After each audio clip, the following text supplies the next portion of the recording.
The letter. The autumn rain hammered against the windows of St. Mary's Hospital in London as Margaret Sullivan held the telegram with trembling hands. The words blurred through her tears, but she had already memorized every cruel syllable. Regret to inform you. Lieutenant James Sullivan, killed in action. Normandy Beach's deepest sympathies. Her husband of 3 years was gone, swept away in the first wave of D-Day, and she was 6 months pregnant with their first child. Margaret had been a nurse for 5 years, trained to remain composed in the face of suffering, to maintain professional distance from death. But nothing had prepared her for this. She collapsed into a chair in the nurse's station. The telegram clutched against her swollen belly and wept silently while the hospital bustled around her. Sister Catherine found her there an hour later and pulled her into a tight embrace, saying nothing because there was nothing to say. The following weeks passed in a fog. Margaret continued working, finding solace in routine and in caring for others.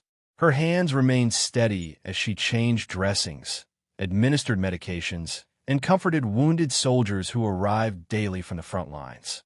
Each young man reminded her of James, his smile, his optimism, his belief that they were fighting for something bigger than themselves. She would place her hand on her belly and whisper to the baby growing inside her, telling it about its brave father, making promises about the future they would build together. In December, when the first snow fell on London, Margaret went into labor 3 weeks early. The delivery was difficult, lasting 18 hours.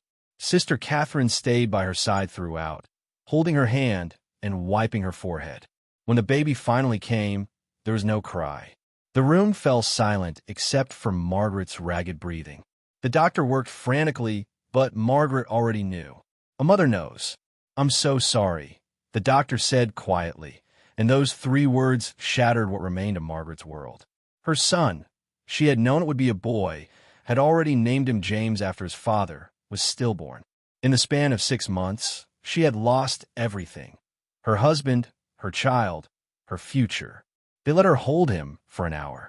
He was perfect, tiny and peaceful, as if merely sleeping.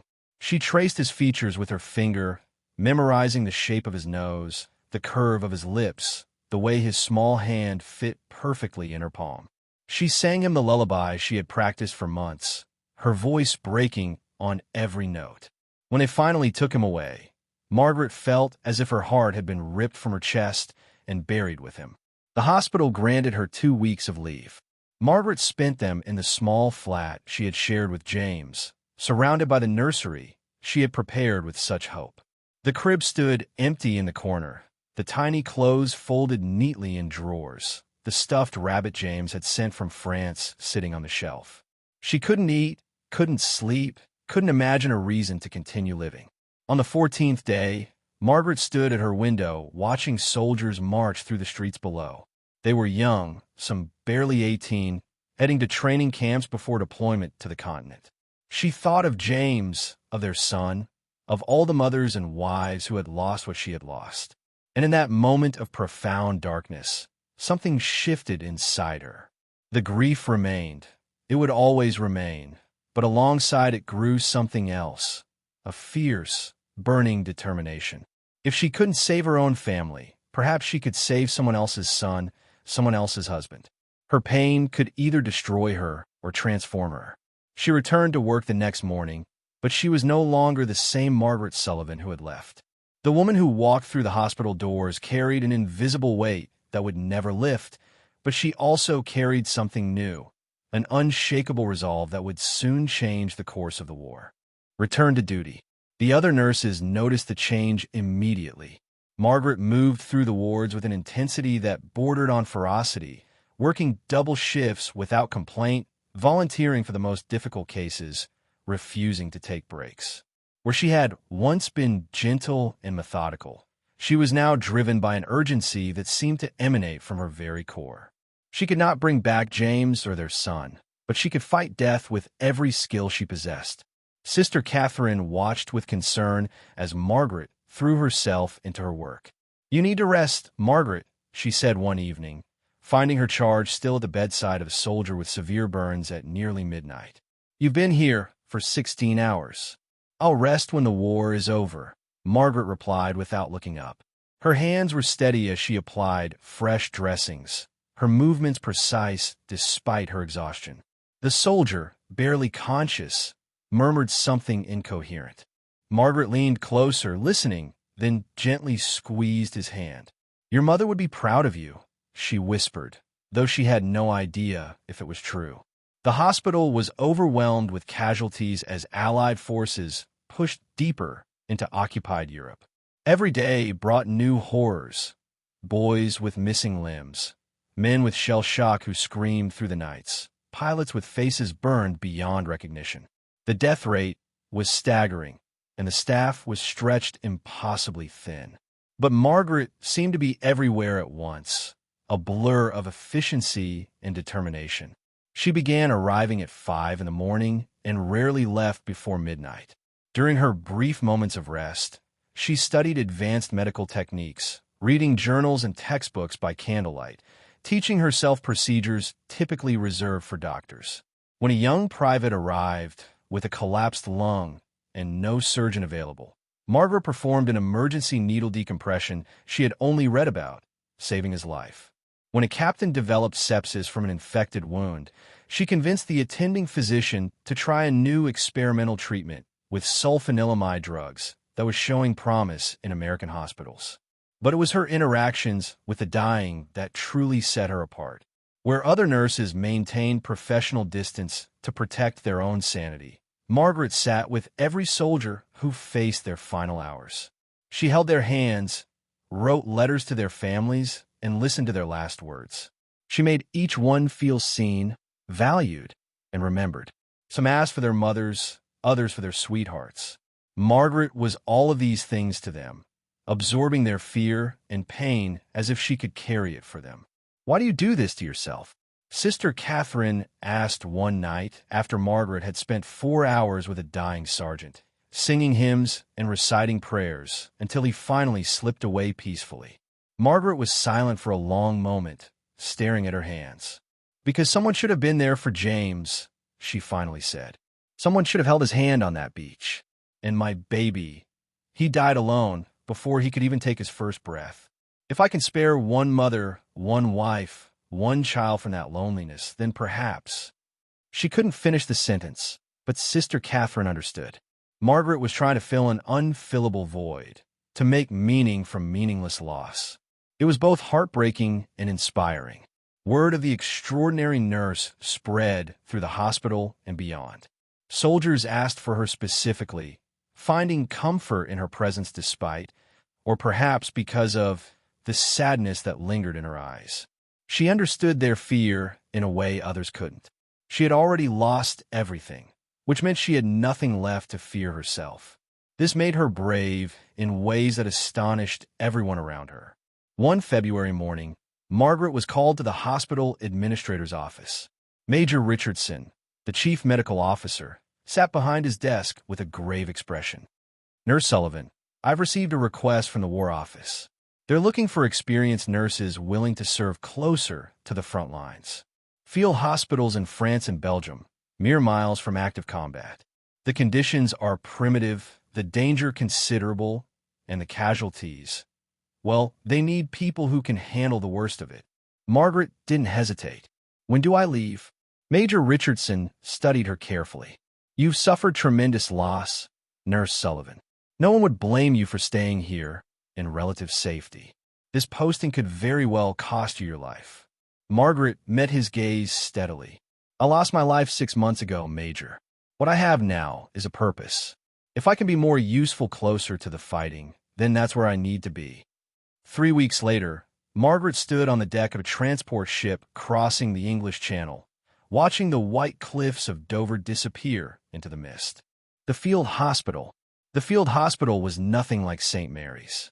Located in a half-destroyed French chateau 10 miles behind the front lines, it consisted of tents erected in the muddy grounds, with the chateau's cellars serving as operating rooms.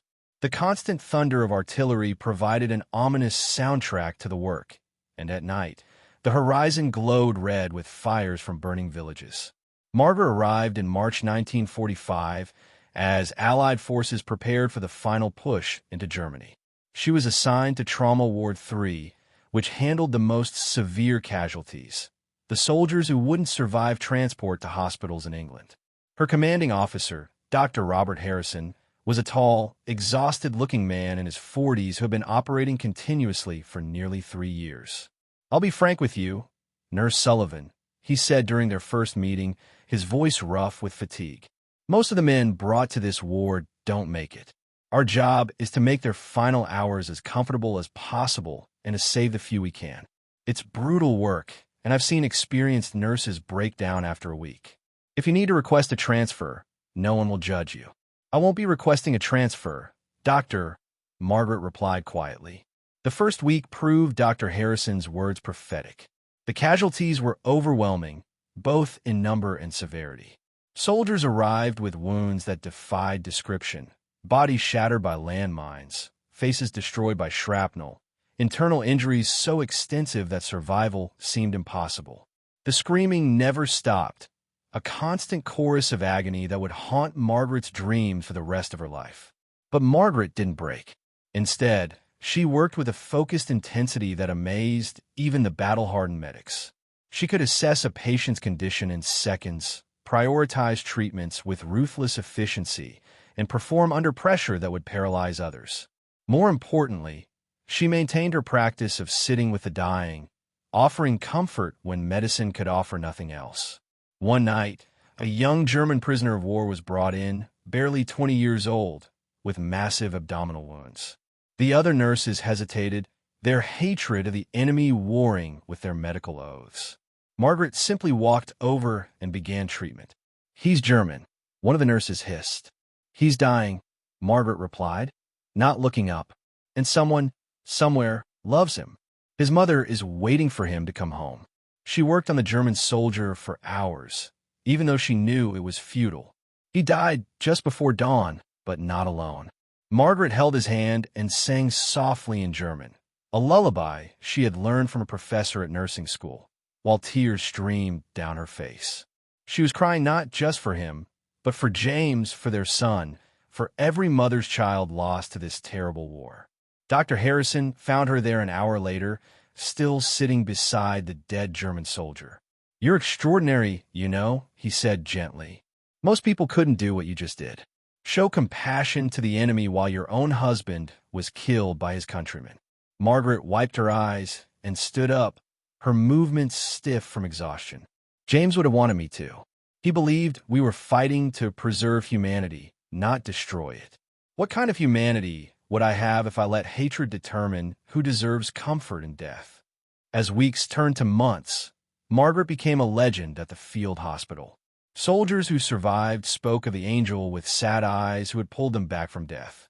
Those who didn't survive went peacefully, their final moments eased by her presence. Dr. Harrison came to rely on her completely, trusting her instincts even in the most complex cases. But the work was taking its toll. Margaret was losing weight, dark circles deepened under her eyes, and her hands developed a slight tremor from exhaustion. She rarely slept more than 3 hours at a time, haunted by nightmares of James dying alone on a beach, of her baby taking his first and last breath without her. She pushed herself harder, as if she could outrun her grief through sheer determination. The impossible decision. In April 1945, as Allied forces crossed the Rhine and pushed into the heart of Germany, the field hospital was moved forward to support the advance. They set up an abandoned factory outside Dusseldorf, where the fighting was fierce and casualties poured in at an unprecedented rate.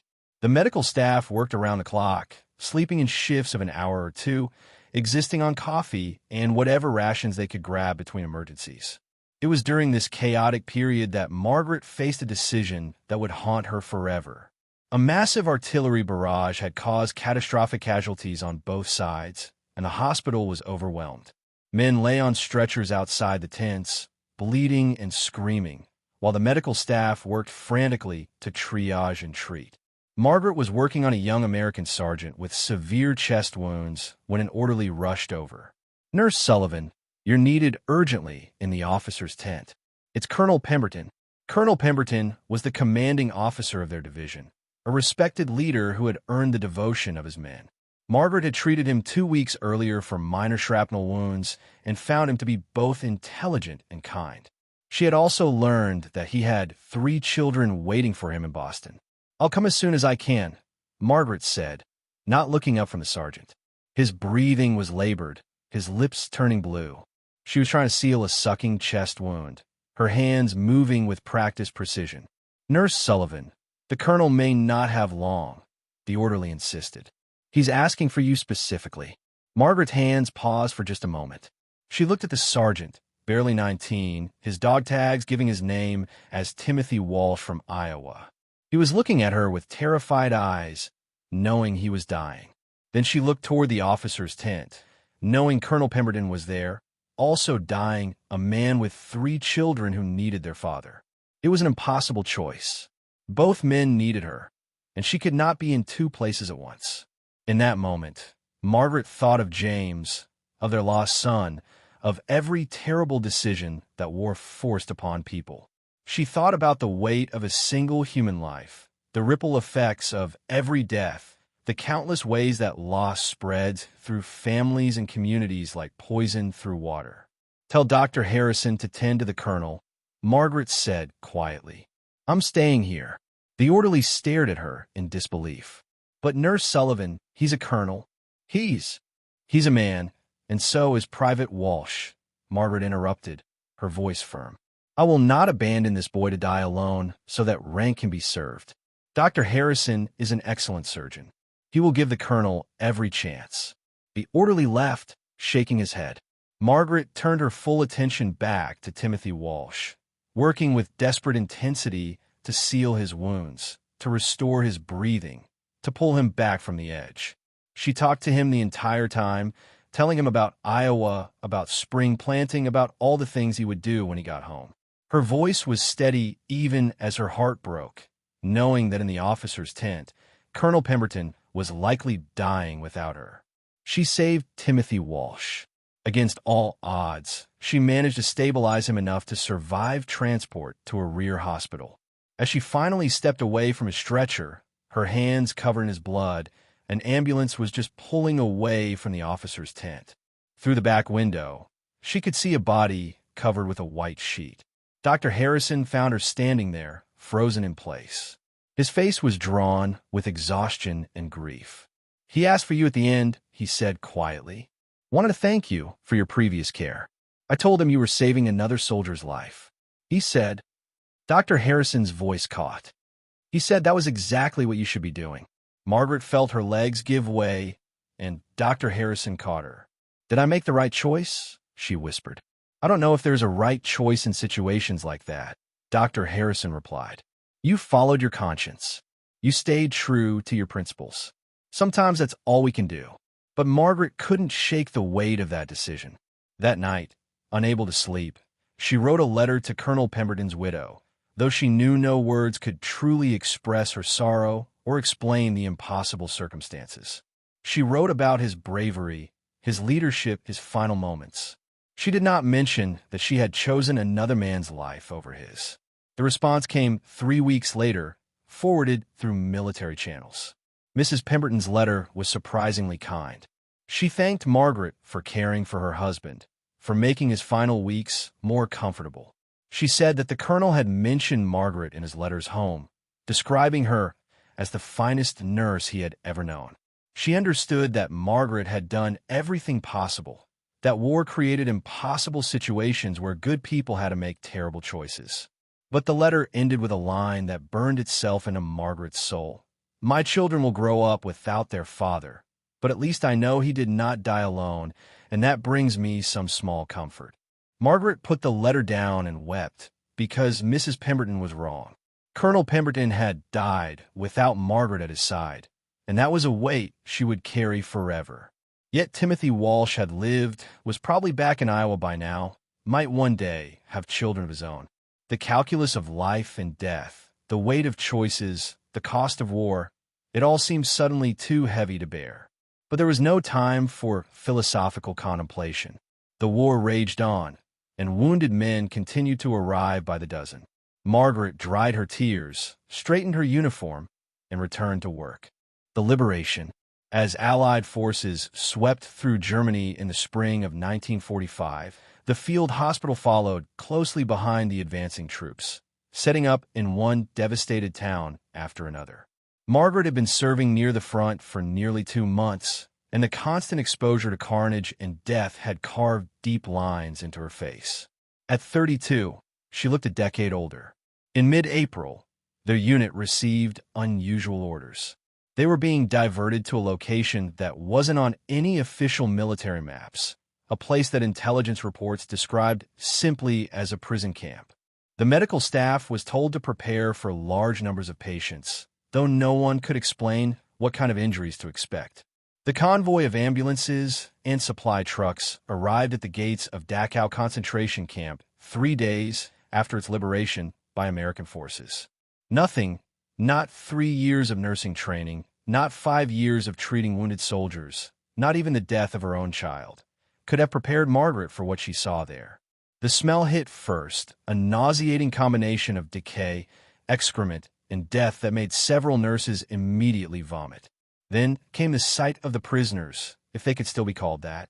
They were walking skeletons, their eyes huge and empty in faces that looked like skulls covered with paper-thin skin. Some could barely stand. Others lay in bunks stacked 3 high, too weak even to acknowledge the arrival of help. Margaret stood frozen at the entrance, her medical bag hanging uselessly from her hand. The scale of suffering was beyond comprehension. Thousands of people starved and brutalized, many beyond any hope of recovery. Bodies were piled like cordwood in corners of the camp. The living were barely distinguishable from the dead. Dr. Harrison's voice cut through her shock. "Nurse Sullivan, we need you. These people need you." Margaret forced herself to move, to walk into that hell and begin the overwhelming task of providing care. She started with the nearest barracks, where dozens of prisoners lay in their own filth, too weak to move. Many were beyond help. Their bodies had been pushed past the point where mere food and medicine could save them. But Margaret worked anyway, washing faces, offering sips of water, holding hands, bearing witness to their suffering. In one corner, she found a young woman, perhaps 25, curled on a bottom bunk with a bundle in her arms. As Margaret approached, she realized the bundle was a baby, and the baby was dead. The woman was crooning softly to it, rocking back and forth, lost in some private world of grief and madness. Margaret's own loss, buried under months of relentless work, suddenly erupted to the surface. She saw herself in that woman, saw her own dead son in that tiny corpse, felt the crushing weight of a mother's love that is nowhere to go. She knelt beside the bunk, tears streaming down her face, and gently touched the woman's shoulder. "I'm so sorry," Margaret whispered in German. "I'm so sorry." The woman looked up with eyes that had seen too much. For a long moment, they simply stared at each other, 2 mothers who had lost children, connected across the chasm of language and circumstance by the universal language of grief. Then, slowly, the woman allowed Margaret to take the dead baby from her arms. Margaret worked at Dachau for 3 weeks, the longest 3 weeks of her life. The medical staff saved many of the survivors, but hundreds died despite their best efforts. Their bodies were simply too damaged, their spirits too broken. Each death felt personal to Margaret, each loss a reminder of her own. But there were also moments of profound beauty. She witnessed prisoners, barely alive themselves, sharing their meager rations with those even weaker. She saw a rabbi, weighing perhaps 80 pounds, conducting a prayer service to thank God for their liberation. She watched as a musician, his hands damaged by frostbite, played a violin for the first time in years, tears streaming down his face. One evening, Margaret was sitting outside the medical tent, too exhausted even to sleep, when a young man approached her. He was one of the survivors, a Polish Jew named David who spoke excellent English. He had been helping as a translator for the medical staff. "Nurse Sullivan," he said quietly, "I wanted to thank you, not just for the medical care, but for the way you treat us. Many of the soldiers, they look at us with pity or disgust. But you look at us like we're still human." Margaret looked up at him, this young man who had survived unimaginable horror. "You are human, David. You always were, even when they try to make you forget it. I watched you with Rachel," he continued, naming the woman who had held her dead baby. "The way you cried with her. Most people would be afraid to show that kind of emotion. They would maintain professional distance." Margaret's voice was hoarse with exhaustion and unshed tears. "I lost a child too. A son, stillborn while my husband was dying on the beaches of Normandy. I held him for an hour, just like Rachel held her baby. I understand what it means to love someone you can never save." David was silent for a moment, then said something that would echo in Margaret's mind for the rest of her life.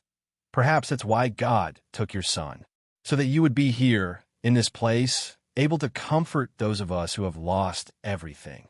Perhaps your pain was preparing you for this moment." Margaret wanted to reject this idea, to rage against a God who would sacrifice a child for any purpose. But she was too tired for anger, too hollowed out by what she had witnessed. Instead, she simply said, "I don't know if I believe that. But if my loss can help ease someone else's suffering, then perhaps it wasn't entirely meaningless." The letter home. After Dachau, the medical unit was pulled back to a base hospital in Frankfurt to recover. The work at the concentration camp had taken a severe psychological toll on everyone who had been there. Several nurses requested transfers to non-combat duty. Dr. Harrison himself, usually unflappable, suffered nightmares that left him shaking and unable to work for days. But Margaret didn't break down. Instead, she threw herself into caring for the survivors who had been transported to Frankfurt for continued treatment. She learned Yiddish phrases to comfort elderly patients, studied the dietary requirements for helping severely malnourished people recover, and spent countless hours simply sitting with those who needed human connection more than medical intervention. One morning in early May, word spread through the hospital that Germany had surrendered. The war in Europe was over. Nurses and doctors hugged each other, wept with relief, celebrated that the killing would finally stop. But Margaret felt strangely numb. The war might be over, but the suffering wasn't. The hospital remained full of broken bodies and shattered minds, and the dead would never return. That evening, sitting alone in the nurses' quarters, Margaret finally did something she had avoided for 11 months. She wrote to her mother-in-law, James's mother Eleanor, who had sent dozens of letters that Margaret had never answered. She had been unable to find the words to describe her loss, unable to face the grief of another mother whose son would never come home. "Dear Eleanor," she began, and then the words poured out, all the pain and guilt and determination that she had been carrying for nearly a year. She wrote about James's death, about the stillborn baby, about her decision to volunteer for the front lines. She described the soldiers she had saved and those she had lost, the impossible choices she had faced, the horror she had witnessed at Dachau. "I don't know if I made the right choices," she wrote. "I don't know if anything I've done has mattered, or if I've simply been running from my grief instead of facing it. But I know that James would have wanted me to keep going, to find purpose in the pain. He believed in serving something larger than himself, and I've tried to honor that belief." She described Timothy Walsh, the young private she had saved instead of tending to Colonel Pemberton. She wrote about Rachel and her dead baby, about the concentration camp survivors who reminded her that suffering could always be worse, that resilience could exist even in the darkest circumstances. "I carry your son with me every day," Margaret continued. "His kindness, his courage, his certainty that the world could be better. And I carry our son too, the baby who never got to take his first breath. They are both with me in every patient I treat, every hand I hold, every life I fight to save. The pain of losing them hasn't diminished, but it has transformed. It has become fuel for something stronger than grief. It has become purpose." She ended the letter with an apology for her silence and a promise to visit once she returned to England. Then she sealed the envelope and set it aside, feeling as if she had finally released a breath she had been holding for months. 2 weeks later, Eleanor's response arrived. It was shorter than Margaret's letter, but filled with a depth of understanding that brought fresh tears to her eyes. Eleanor wrote that she had always known Margaret was strong, but the strength it took to turn grief into service was beyond anything she had imagined. James chose well when he married you, Eleanor wrote. He knew you had the courage to face life's hardest moments. I grieve for my son every day and for the grandson I never met. But I am proud, so proud, that James's widow has honored his memory by serving with such dedication. You have saved lives that might otherwise have been lost, brought comfort to the dying, and reminded us all that even in war, humanity can survive. That is a legacy worth living for. The letter continued with news from home. Friends who had survived the war, and those who hadn't, the slow process of rebuilding London, the sense that life might, eventually, return to something resembling normal. Eleanor invited Margaret to live with her when she returned, saying that two women who had lost the same man might find comfort in shared grief. Margaret carefully folded the letter and placed it in her pocket, keeping it close to her heart. For the first time since that terrible December morning when her son had been stillborn, she felt a tiny spark of something that might, someday, become hope. The war had taken so much from her, but it had also revealed her capacity for endurance, for compassion, for transformation. She thought about all the lives she had touched over the past year, the soldiers she had saved, the dying she had comforted, the survivors she had helped. Each one was a small victory against the darkness, a tiny light in the overwhelming shadow of death and destruction. Perhaps that was enough. Perhaps that was what survival looked like, taking the worst thing that could happen and somehow, impossibly, turning it into something meaningful. The hospital was quieter now that the war was over, but it was far from empty. There were still patients who needed care, still wounds that needed healing. Still men who needed to be reminded that they were more than their injuries. Margaret returned to work the next morning with renewed purpose, knowing that her mission wasn't finished. The recognition. In June 1945, with the war in Europe concluded and the Pacific conflict still raging, Margaret received unexpected news. She had been nominated for the Military Medal for gallantry and exceptional service. The recommendation, written by Dr. Harrison, detailed her actions during the worst days of the German campaign and her extraordinary care of both Allied soldiers and concentration camp survivors. Margaret's first instinct was to decline. She didn't feel like a hero. She felt like a woman who had been running from her own pain by drowning herself in the pain of others. The recognition seemed wrong somehow, as if she were being rewarded for coping with tragedy rather than for anything truly brave. You can't refuse it, Dr. Harrison told her when she mentioned her hesitation. Not because of regulations or protocol, but because those soldiers deserve to have their stories told. Every man you saved, every person you comforted, they're part of this. Your courage is their courage. Your story is their story. The ceremony took place in Frankfurt, in the courtyard of what had once been a Nazi administrative building. Margaret stood among a group of soldiers and medical personnel being honored, feeling deeply uncomfortable in a clean dress uniform that seemed foreign after months of blood-stained scrubs and field conditions. When her name was called, she stepped forward stiffly. The presiding officer, a British general named Worthington, pinned the medal to her uniform and shook her hand. Then he did something unexpected. He asked her to say a few words. Margaret looked out at the assembled crowd of military personnel and felt panic rising in her chest. She had never been comfortable with public speaking, had always preferred to work quietly and let others take credit. But as she gazed at the faces before her, many of them men she had treated, soldiers who had survived because of her care, she realized she had something important to say. "I don't deserve this medal," she began, and heard murmurs of protest. "Not because I haven't worked hard or risked my life, but because every person here has done the same. Every nurse, every doctor, every medic who runs in a fire to pull out the wounded. We're all just doing what needs to be done." She paused, gathering her thoughts. 14 months ago, I lost my husband to this war. 6 months after that, I lost our son before he could even draw his first breath. I wanted to die. I couldn't see any reason to keep living when everything I loved had been taken from me. The courtyard was silent now, everyone listening intently. But then I realized something. My husband believed that we were fighting to preserve human dignity, to stand against a darkness that sought to extinguish compassion and mercy. If I gave up, if I let grief destroy me, then that darkness would have won. So I decided to fight back the only way I knew how, by saving lives, by bearing witness to suffering, by refusing to let death have the final word. Margaret's voice grew stronger. Every patient I've treated has taught me something about courage. The 18-year-old private who apologized for bleeding on my shoes. The captain who used his dying breath to tell me where to find his men.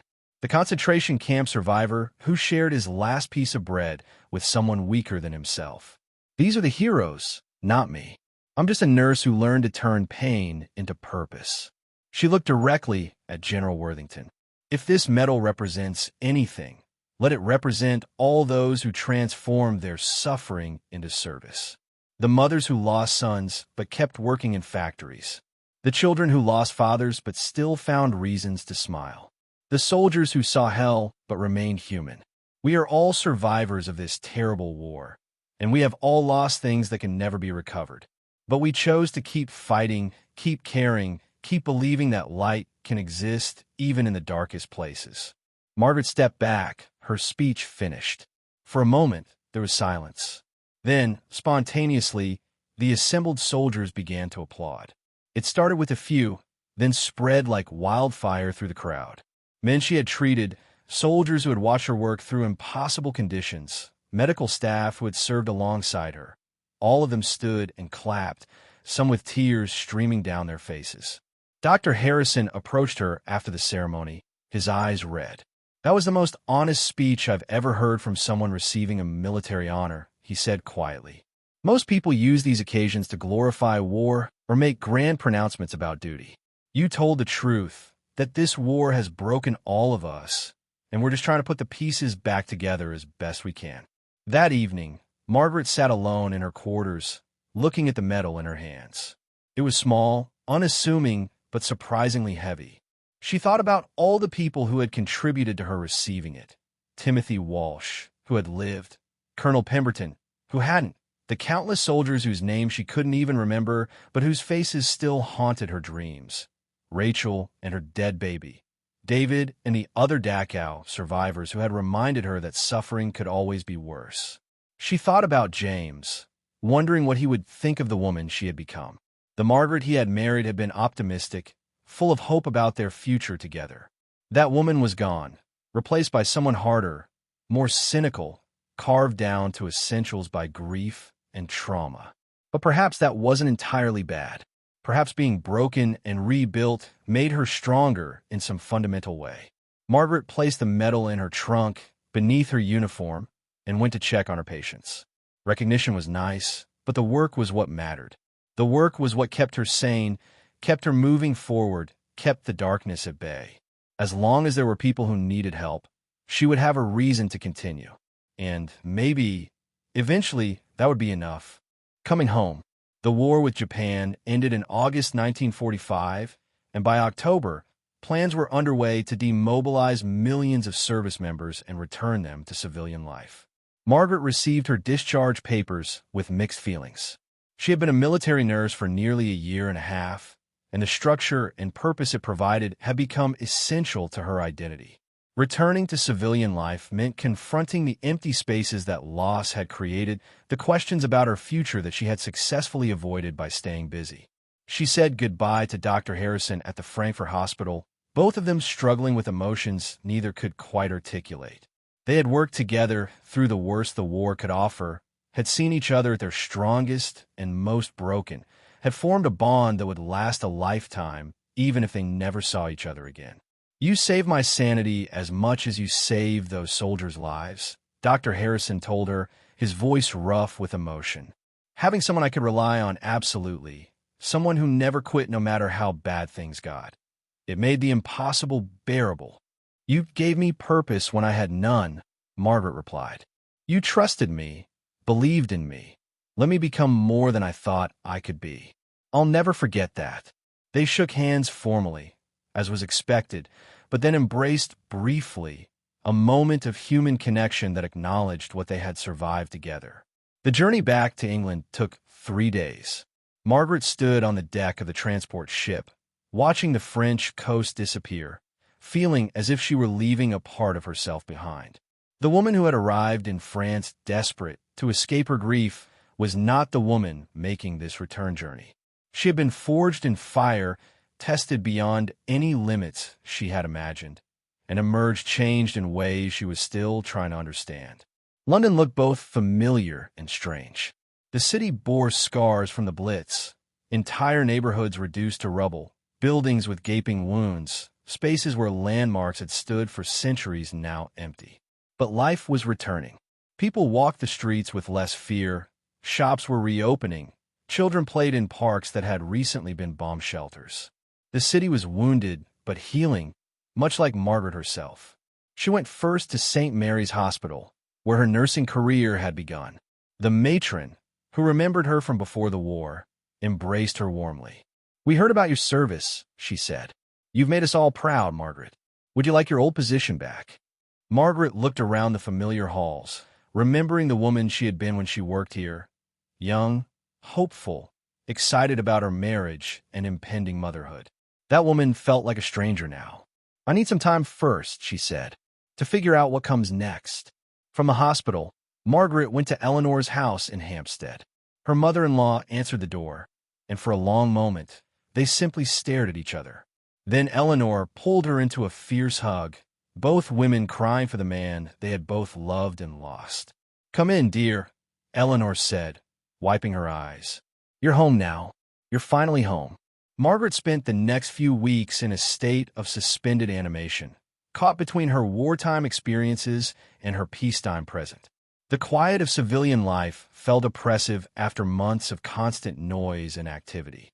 She would wake in the middle of the night, heart pounding, convinced she could hear artillery fire or men screaming. The nightmares were relentless. James dying on the beach, her son failing to breathe, the faces of all the soldiers she couldn't save. Eleanor understood, having experienced her own trauma during the Blitz. She didn't push Margaret to talk or try to fix her. She simply provided steady, quiet presence, making tea, sharing meals, sitting in companionable silence while they both struggled with their respective griefs. One November morning, Margaret visited the cemetery where her son was buried. It was the first time she had been able to face the small grave with its simple marker.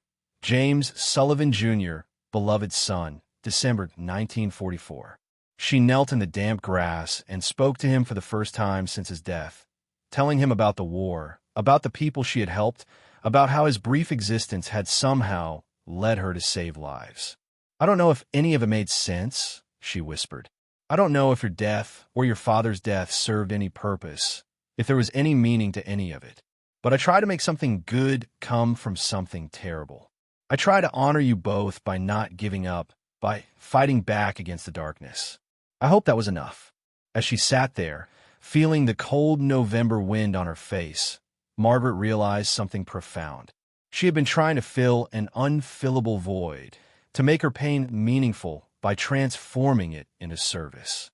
But the void remained, would always remain. James and their son were gone, and nothing she did could change that fundamental fact. Yet she had survived. She had taken the worst thing that could happen and somehow continued living. She had saved lives, brought comfort to the dying, witnessed both the depths of human cruelty and the heights of human resilience. The pain hadn't gone away, but she had learned to carry it, to function alongside it, to be more than just her grief. Margaret returned to Eleanor's house with a new clarity. She called St. Mary's and accepted the matron's offer of employment. She would return to nursing, but as a different person, harder in some ways, softer in others, carrying invisible scars that would never fully heal, but that no longer threatened to destroy her. Over the following months, Margaret slowly rebuilt a life. She worked at the hospital, treating civilians who were recovering from their own war traumas. She attended a support group for war widows, finding community with other women who understood loss. She took long walks through London, rediscovering a city she had once loved and learning to love it again despite its scars. She also began to write. At Eleanor's encouragement, She started recording her experiences from the war, not in a formal memoir, but in fragmentary notes and observations. She wrote about the soldiers she had known, the choices she had made, the lessons she had learned. The writing was therapeutic, a way of processing trauma and preserving memories that might otherwise fade. One evening in spring 1946, nearly 2 years after James's death, Margaret was walking through Regent's Park when she encountered a young mother struggling with a baby carriage. Without thinking, Margaret stopped to help. The baby, perhaps 4 months old, looked up at her with bright, curious eyes. "Thank you so much," the mother said gratefully. "He's my first, and I'm still learning to manage everything." Margaret looked at the baby, at his tiny hands and perfect features, and felt something shift inside her chest. For the first time since losing her own son, she could look at a baby without feeling overwhelming despair. There was still sadness, would always be sadness, but alongside it was something else. A gentle joy at the existence of new life, a hope that the world might continue despite its wounds. "What's his name?" Margaret asked. "Thomas," the mother replied, "after my husband, who didn't make it back from a war."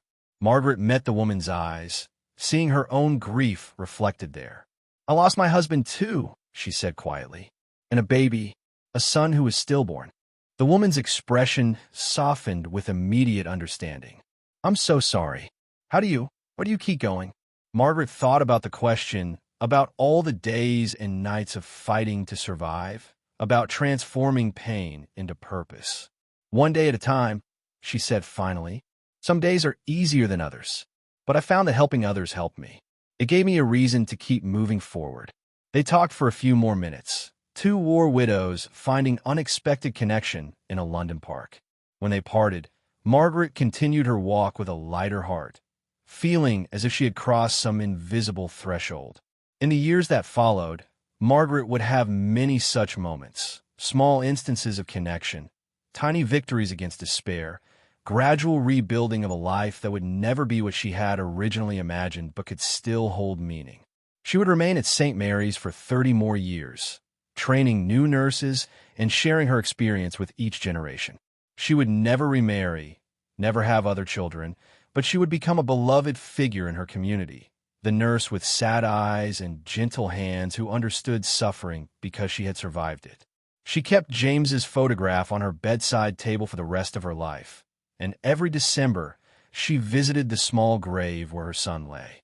The pain never fully left her, but she learned to live with it, to be shaped by it without being destroyed by it. She had turned her grief into something larger than herself, had found a way to let loss make her more human rather than less. In 1975, a young reporter interviewing nurses who had served in World War II asked Margaret if she had any regrets about her wartime service. Margaret, now 72 and long retired, thought carefully before answering. "I regret that war was necessary," she said finally. "I regret every death I witnessed, every life I couldn't save, every moment of suffering. But I don't regret going, don't regret serving, don't regret finding purpose in the worst period of my life. The war took everything from me, my husband, my child, my innocence. But it also showed me what I was capable of, showed me that courage isn't the absence of pain, but the decision to keep going despite it. If my story matters at all, let it be this. Even the deepest grief can be transformed, and even the most broken heart can still choose to love." The article, when published, was titled, "How One Nurse Turned the Pain of Losing Her Baby into the Courage That Helped Win the War." Margaret read it once, smiled sadly at the simplification of something far more complex, and then filed it away. The title made it sound as if there had been a clear transformation, a straightforward journey from grief to courage. The truth was messier than that. She hadn't turned her pain into courage so much as learned to carry both simultaneously. The loss never became less painful. She simply became stronger at bearing it. The courage wasn't something she found, but something she built, day by day, choice by choice, patient by patient. But perhaps the simplification served a purpose.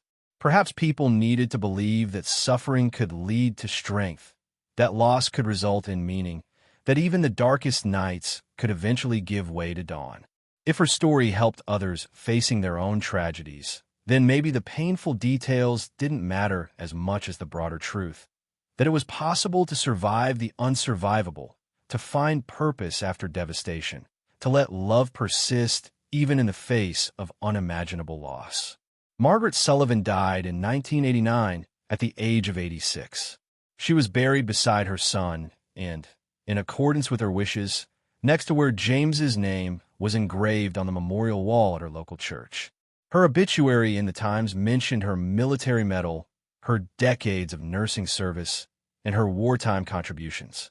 But those who knew her best remembered something else: her quiet strength, her capacity for compassion, her reminder that courage often looks like simply choosing to continue when every instinct screams to give up. Her legacy lived on in the countless nurses she had trained, the patients she had saved, the widows she had comforted, and in the quiet example she had set, that even the deepest wounds could heal, not by forgetting the pain, but by transforming it into something that served others. In the end, perhaps that was the truest victory. Not defeating grief, but refusing to let it defeat her. Not transcending loss, but learning to live meaningful alongside it. The war had taken everything from Margaret Sullivan, but it had also revealed something she might never have otherwise discovered: the extraordinary resilience of the human spirit and the power of choosing purpose over despair. That choice, made new every morning for 45 years after the war ended, was her real triumph. More significant than any medal, more lasting than any headline, more profound than any single act of courage on the battlefield. She had turned her pain not into something else, but into something more. And in doing so, she had shown that even in war, even in loss, even in the deepest darkness, the human capacity for love and service could not be extinguished. That was her legacy. That was her victory. That was how one nurse helped win the war. Not through any single dramatic moment, but through 10,000 small acts of compassion, carried out day after day, even when her own heart was breaking.